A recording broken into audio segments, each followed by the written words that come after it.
So let me introduce the esteemed group here we have. So Iggy is from Cerberus. It's a PE firm. One of the things that they do is they specialize in their portfolio buying distressed companies. And Rohan, who was unfortunately on my panel last year, and he's telling me, okay, Joe, really? It's going to be unscripted again? So, and he now works for US Bank, is that correct? He was a truist, and he runs a whole bunch of things. And then I have Hiten. And so Hiten was CIO of Rush, and we did several transactions there, and he's done a bunch of transactions.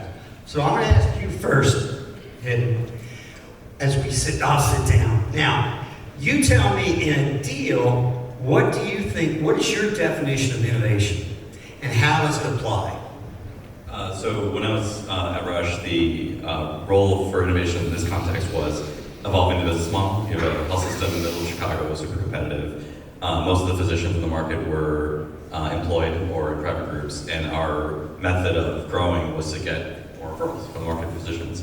So Dr. Krishna was the CEO at the time, and he wanted us to start thinking about turning our cost centers into assets that we could sell to the physicians to provide services to make a stickier relationship with our physicians. So that was the innovation of our business model, not just knock on doors and get people to refer patients, but actually recruit physicians to join our back office. Was it really innovation though? Wasn't it just getting something so you could sell it? Well, I mean, we were evolving the way we made a stickier marketplace for our physicians. Our core business is providing care, but when the physicians can refer to another place and can be easily acquired, we had to sort of change the game in the market since we didn't have any more capital to acquire any more practices. So try to cost effectively turn our cost centers, which were not well systematized, and into assets that we can sell in the market. Okay. So Rohan, introduce yourself a little more, but I want you to explain, as far as it comes to a deal, what you think innovation is, and now let's look at the value. Is there a value in these deals that you do, and how's that actually look like, or what does it really look like? Yeah, so in my mind, you start looking at innovation and value. And innovation would be anything that drives value while mitigating risk. That's the risk element in my title that you see there, right? So when you balance value and risk, you can automatically innovate. And I'll give you an example. At the short end of the spectrum, it could be any form of automation that a partner can bring to the table that will reduce everything from cycle time to managing risk better, put in better control, especially in the financial services industry. At the other end of the spectrum, you've got new product and services in terms of, think about open banking and APIs that are connecting seamlessly, and we're creating an ecosystem to manage payments. So if you look at that spectrum, everything you could brand all of those under innovation, and every aspect of innovation should lead to some sort of a value proposition. So I'll stop there, Joe, if you want to. Yeah, I'm going to go to Iggy first. So I'm interested in what you think innovation is, Iggy. Now, introduce your company a little, because I think what your company does is pretty fascinating. And do you really, when in those IT organizations, when you're looking at deals, are you really looking at value and innovation, or is it just savings? Okay, just to introduce myself a little further. So I'm Iggy. I work for Service Operations Advisory. Just think of us as the internal consulting firm to Cerberus. But before I continue, there are a lot of suppliers in this room. I don't want to throw anyone in. Okay, I'll be careful. No, I'm just kidding. What we do is we support, the role I play is I lead the IT practice within the firm, and we support our investment desk. So when they look at an investment of any kind of company, we support them from a technology view, predominantly what we call enterprise technology, the stuff that just keeps the company running. But then once they become part of our portfolio, we support our portfolio companies, the CIOs, and all their teams. So that's kind of what I do. When we look at the value of the deal, we look at innovation. I look at innovation, I guess, I'm pretty old school, but we inherit some companies, we buy some companies that there's still someone sitting in another room on a mainframe, right? So bringing an app in is innovative, right? So when we go to these companies, we have to look at what they believe is innovative for them, not for what the marketplace tells us is innovative, like Uber and Uber apps and all those things. So I think when we look at the deal, we look at first stabilizing the company. So we look at these deals that we do with partners, whether they be infra apps. We do look at the savings, but we also get savings over a predictable period. So a lot of the art for the deal for us is the savings and the delivery of that over a period of time, because we have to make sure these companies that we inherit that are mostly distressed can survive over that period of time. Interesting. So now I'm going to bring another subject that I need you guys. When I go into a deal, all suppliers, they talk about innovation for the most part, and they do. But I go back 2 years later, and they turn around and a customer tells me, well, Joe, they talk about innovation, but there's no innovation. But then when I look at the definition, you don't need to do anything, and it's the innovation. So I'm kind of interested is, have you dealt with that? And what do the suppliers tell you? Oh, you see, I'm all very unscripted. I think aligning on what our definition of innovation was for us to have new revenue streams. So, in healthcare, shoestring budgets, margins are at 1%, 0, negative 10, whichever facility you're talking to. And we were in that neighborhood, and there was a top-down growth story of how do we grow revenue. And some of the people we worked with to try to help our cost centers get more efficient recognized that was what our goals were and put that in paper, that we were going to do things together that would drive new revenue streams. One of them even put their employees through our university programs as a new, and launched a new evenings health science management program founded by one of the sources of the companies we worked with. And others just wanted to talk about innovation, meaning how great their software was. That was their definition. It was their innovation. Was that their definition of saying, well, give me some more money and we'll employ our innovative software. So, there's the two extremes. One hurt us and got the deal because they said, we'll put our employees, we'll pay you. Basically, we'll give you money back by putting our employees through your academic program. That's your business, and we'll support you and be a partner in that.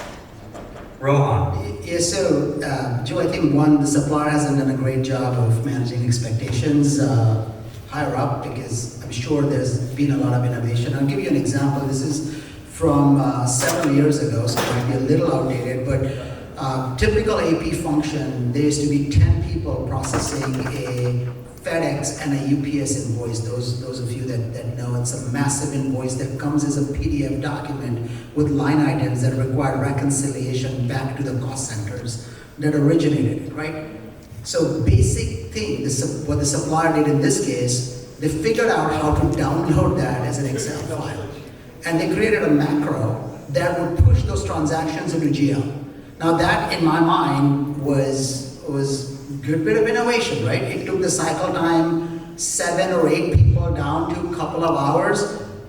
Now you've got the business line on the other side, right? The business line is like, whoa, they're doing it with 1 person. I need a rebate of 7 people, right? So you just start looking at what is the incentive here, right? Is there a perverse incentive set up, right, for the suppliers to innovate? And that is something we actively challenge. It'll never happen if you don't agree on something that can be done and done well, right? So that's a classic example of there was tremendous amount of value and innovation. Those 6 or 7 people now could be repurposed to do many different things, and the supplier should have been rewarded. Well, what happens is, now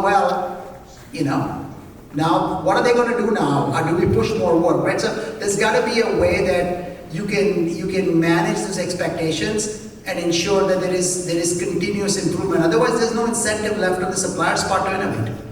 So you basically didn't recognize that they provide innovation to you. Because all you are looking at is for more savings, more money coming out. In certain aspects of the company, the group that outsourced those operations, yes, they looked at it very myopically. They didn't think about it as a value to the enterprise. But in my mind, that truly is innovation. There is definitely value additions. I wouldn't really go into the savings bucket. This wasn't really about savings because Okay. you can do more with those people and you could continue to build upon those automations. So Iggy, looking at your portfolio and looking and realizing that they're in distress, so do they recognize anybody? Because I know some are sourced of that. Do they recognize that there's innovation happening, or do they they're just myopically looking at the savings? I think from a supplier side, we've reviewed a couple, we invite suppliers to bid on some work and things, and I see kind of two reactions. For the ones that are really distressed and suppliers come in and say, we have all these centers of excellence, we do all this fancy work and all this, all these PowerPoint slides. We kind of discount those folks right away because they don't recognize first what the company needs. It's kind of like what they can bring versus what it needs. So I think when we look at it, that's why I said we try to coach them before they come in about what the company needs, right? We're a big believer in you earn it, right? It's a bit of a meritocracy. If you earn that, you can keep our apps up, our infrastructure's up, we're cyberly safe. You will get the innovative work, right? You will get that the right to be heard at the table about things you can do different in delivering those services, and that's kind of the way we work. So I think we try to coach the portfolio companies about, you first got to look at stability, savings, predictability, and spend, and then when you look at the innovative stuff, do it over time. Don't try to win big and get the silver bullet across the table right away. So we tell that to the suppliers, and we tell that to the portfolio companies. You guys are all local suppliers, I'm telling you. Okay, so I have another question for you. Now, when you're looking at a deal and you're putting out an RFP or something, what besides objectives and those, are you really looking at those three aspects when you do a deal? Or is it just circumstance that, okay, we end up here? Is it really part of the objectives when you set out to do a deal? Because I'll start with you, because I don't think so, but we'll go there. With me? But yes. Okay, so Joe knows a lot of our portfolio companies, so that's why he's kind of leading me on here. But no, so we don't we don't really look at innovation, right? We look at more like how are you bringing and ensuring the services you're providing to our portfolio companies and working with our portfolio companies are what I call secure, reliable, predictable, and all those things, right? Now, if you have to innovate in the back, so if you bring in like tools to do like forensics on our stuff and do discovery tools like that, that's really cool, right? But that wasn't really germane for what I asked for. And you don't think of that as innovation, though. You just think of it as their tools for you. Yeah, it's for their tools to make sure they're delivering services to us better, so they can innovate from within to provide those services to us, and that's kind of what. Yeah, we'll pay attention to those, but that's not what we're saying. You must bring in those kinds of tools. It's good, Ron. Starting with a deal, like I said. I want to jump in here, right? I think if you're gonna get out an RFP and ask for innovation, that itself is a flawed concept. You cannot get somebody to respond to some RFP in some, I don't know, whatever you do, Scout, Reba, whatever your platform is, or even if it's just impossible to innovate. You're constraining the supplier by simply, leveraging an RFP. I think the best innovation comes in. There needs to be a scope document, but it comes through more dialogue and discussion and workshops. And I think that is a structure that I believe procurement organizations absolutely hate, because you get the business, you get all the stakeholders at the table, and you're having a good dialogue and a good discussion. And otherwise, if you're doing it within the realm of some constrained RFP, it really is not going to allow you to innovate. I've seen some really, really wonderful innovations come out of general discussions where you're outsourcing part of the credit or the debit card processing portfolio for fraud. We had set a limit of about $50 because below that it was very expensive. Well, supplier comes in, says, hey, we could use bots to do it.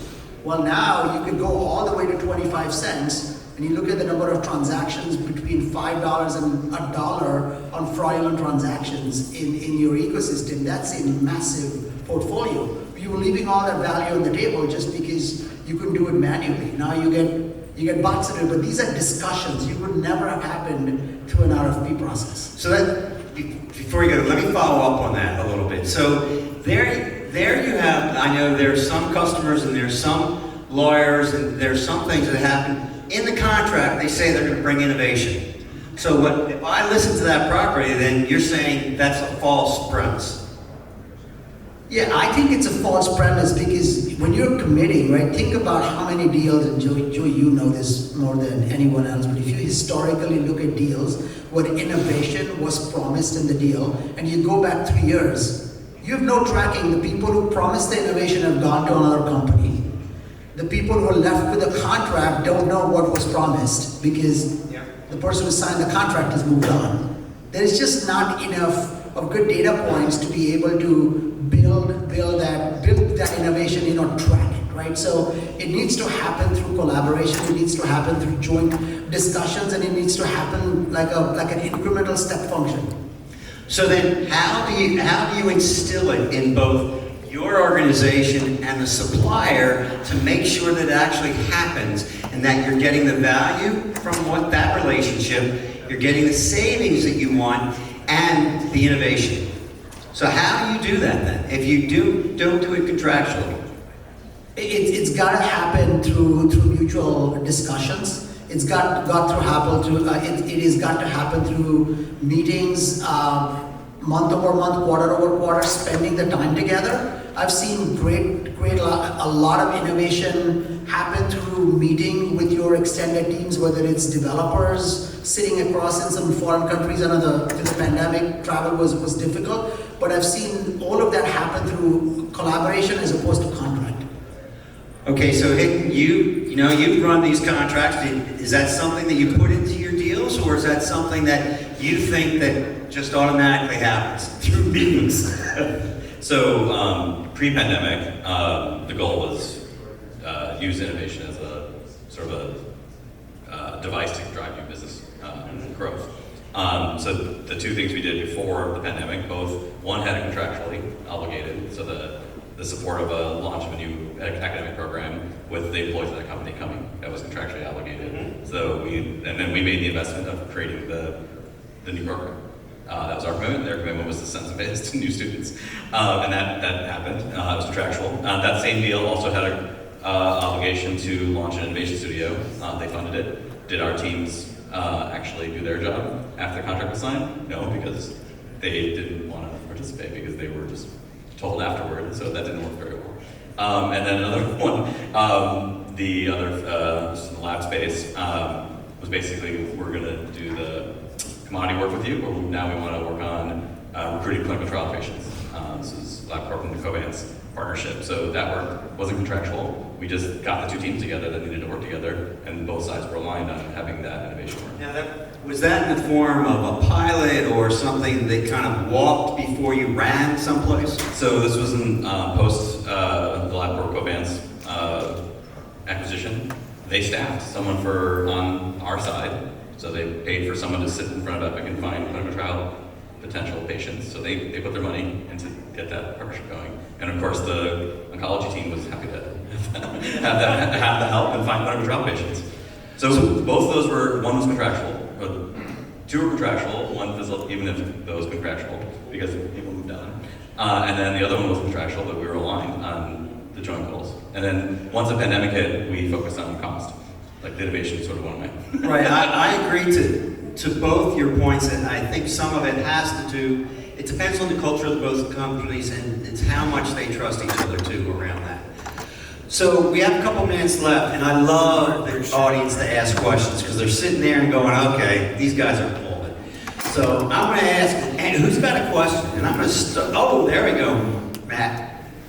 So I think you brought up a great point on how do we incent innovation. So Joe, the question is that how do you really entice both parties to collaborate to innovate? How do you do that contractually? Go ahead. I would argue that it's hard to do it contractually. Every time you get in, contract is very specific. I haven't, in my experience, seen contractual language that it would have to be very loosey-goosey. It's got to be done outside the contract through team building, through setting up some common frameworks for discussion. I've seen a lot of that happen. For example, you know, in our leadership visits to whether it's your typical India-based providers, you launch an innovation day. You have your, you know, we've got 1,000, 2,000 people teams. You know, they pitch ideas, and those ideas then get funded, right? So it's co-funding between the client and your partner is going to co-fund them, right? So those are the ways that I've seen it work the best. So I'll take a different tack on that. Okay, and what I would tell you, remember, there are lots of pieces to a contract.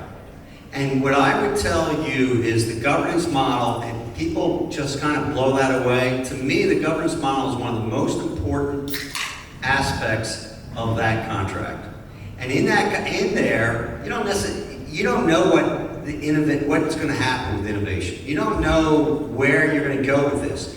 But back to Hiten's point is, remember, in most of if you're looking at a big outsourcing deal, you know, you're meeting once a month from a management perspective. You're meeting from an executive perspective quarterly. And so, and in the days, I mean, it's kind of morphed over time, but I would tell you is that there used to be, in these governance models, there would be a time to turn around and say, you would bring in your technical experts as a supplier to come in and say, this is what's going on in the industry. This is what's happening with technology. This is what's happening with services. And I know people have lost that, you know? So I would tell you is that and from an MSA perspective contract, it's probably not there, but some of the schedules that come off of that really deal with it and really should be held to it. And governance, to me, is the one that does that. Yeah. Buddy. So Joe, can I say something? Going on to governance, directly to you in your role, when you're dealing with a private equity firm, so how do you structure governance so that when you bring in a failing company or a company you're buying to transfer out, how do you inject them? Do you create a service integration, like a SIAM type of model, so you can provide these services, so you're governing all of their IT at once, or how do you act? No, our philosophy is to keep them somewhat separate and no entanglements, because when you do finally sell them, entanglements cost money, right? Yeah. So just kind of put it there. But we do a lot of best practice sharing across, so like I hold a CIO council meeting, all the CIOs get together on a regular basis. We're all, you know, because there's really no secrets when you talk about technology, so that's easy for me, much less on the commercial side. But I think, you know, when we operate across that spectrum of companies at different stages, I'll go back to a couple of comments made up here. We always, that governance piece that Joe talked about, we kind of play that really, really strongly, right? We have lots of examples across our portcos where, because we're a little bit stressed, usually it's lack of staff, lack of knowledge, right? But not lack of intent. That's where we want our partners to help solve it for us, right? So I'll give you a quick example, I'm sure like you've heard, is like, okay, we have to go lift and shift technology or do whatever. I got these 10,000 reports that I've got. We don't say, this is what your tool you're going to use. We want our partners to come to and say, how am I going to validate all these 10,000 reports that are needed? Do I re-platform these? But that's where we want that governance to take, where it takes hold and takes that trust between the two to say, help me define how I want to do this lift and shift, right? So whether it's a carve out, like which we do, you know, we buy a company from another company, we got to carve out the systems. We want our partners to come in and help us solve for that, and that's what we do. So we don't impose, we don't tell, we don't put it in the contract to say, help me lift and shift, right? So from like an on-prem data center to the cloud or to another colo or whatever the case may be. So as a recovering entrepreneur who brought in, you know, one of the value adds that I got as an investor in my company was the fact that I could have the purchasing power or the discovery. Are you able to?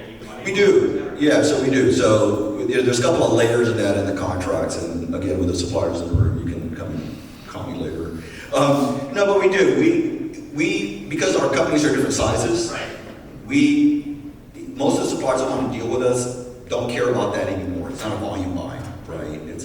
It's more of a relationship, because one day we're buying a company with 50 people, the rest might be buying with 1,000, right?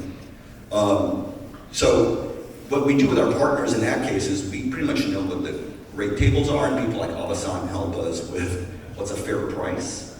So we're not there to guys, oh, because we're big, you need to lower your price, or we're small, you need to lower your price. It's more like what is fair, and then will you come and service us on an over, like I said, over a period of time. Because You just got him talking. You just got him talking. Okay, we have time for one more question. Yeah, but it's fascinating. No. It's, these portfolios are not fascinating. Okay, we have time for one more question. Oh, Beth from Umbrella. There we go. What would you like to ask? So I just wanted to kind of go back to what you were saying about the suppliers, and Joe, what you were saying about governance. Now, it's not we were working on Unilever, and we were retained by them, and we saw that they had a problem with this. And we got the MSA, we got all of the contracts in place, we went to them and said, we have this problem, we've got capability, everything here. What we think is we can build a single interface so that people that need to look at the data for a short period of time can do it, so they're not moving the data around. So we invested in that. They said that was wonderful, we got the budget, we said it's a long-term supplier, we are going to do this for you, we're going to do this and build it. And we did all the work, and then somebody from some other country, some other place said, yeah, we don't need to do this anymore, just act the program. And I think, goes back to sitting around that table that you said about having that really great relationship with suppliers, so that when we come up with these little quick, easy fixes are quick, maybe not so easy. And then Joe, what you said about governance, it just doesn't always happen that way. It's just not always so easy. Because I felt I didn't have a voice to be able to go back to them. Because I needed to keep my contract with them. What was I supposed to do? I literally wrote off that investment. And so I think there are both sides of the table. So it's not really questions. No, so I think you're absolutely spot on, and that's why I said when we, fill our, I don't have to RFP a lot of things, right? So we try to build a relationship with suppliers that they can come to us like I'll call it, that company right at the top a little bit, because we want that trust, right? Because again, when we bring you into companies, we already know how you behave, right? And that's kind of a big selling point for the suppliers that like working with us, because we already know that I can put them in that environment and they'll behave. Behave isn't to like follow a straight line, it's more like you can bring in those innovations, because again, those companies are hurting, right? They don't have the people, they may not have the thought model right away, but that's the type of behavior we want to see. So I think it's those things around governance, you build those relationships up. That's the behavior we want to see. You can't put that in a contract, right? I would have seen their appetite by asking for a token investment before you wrote down the whole check. I think that is something that I've been pushing with even the businesses. It's very easy to say yes to something that is free, but that's one way to see if they're interested as a board before you write your own check. In 5 seconds, Jess is going to throw me off this binding. So, but real quick, Beth, what I would tell you there is, I think none of these deals are easy, and it's perseverance and really sticking to your guns on some of the things there. And I think in that point, in that particular situation, it's probably understanding the client and understanding their temperature and where they are. So it's a difficult thing because you want to trust them, but at the end of the day, it's still a business deal. Okay, with that, thank you, everybody.